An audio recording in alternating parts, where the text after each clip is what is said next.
আৰু ৰঙালী বিহুৰ বহুত বহুত শুভেচ্ছা জ্ঞাপন কৰিছোঁ।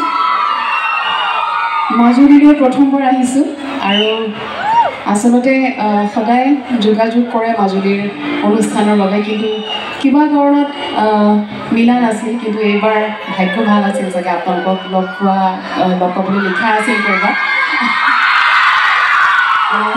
উদ্যোক্তাসকলক আন্তৰিক কৃতজ্ঞতা জনাইছোঁ, ইমান এটা সুন্দৰ অনুষ্ঠানত আমন্ত্ৰণ কৰি আনিছে। আৰু মাজুলীলৈ আহি পেলাই আচলতে জেগাখিনি নতুন, কিন্তু মানুহখিনি লগ পাই একেবাৰে যেন বহু দিনৰ চিনাকি তেনেকুৱা নিচিনা লাগিলে। উদ্যোক্তাসকলক লগ পাই বিৰাট ভাল লাগিলে।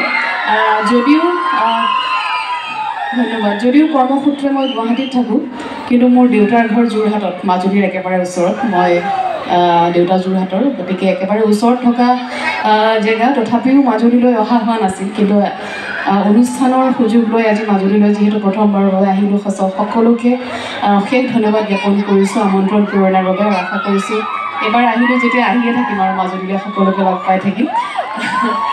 আন্তৰিক কৃতজ্ঞতা সকলোকে।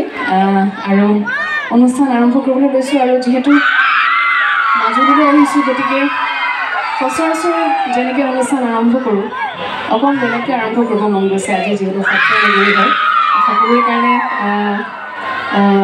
এটি খুব ধুনীয়া কাকতিৰে অনুষ্ঠান আৰম্ভ কৰিছোঁ। আশা কৰিছোঁ সকলোৱে ভাল পাব আৰু গোটেই অনুষ্ঠানটোত ৰাইজৰ সকলোৰে সহযোগিতা কামনা কৰিছোঁ। ধন্যবাদ।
हेलो, मरपर शिल्पी गराकीक আমি আগৰিছো।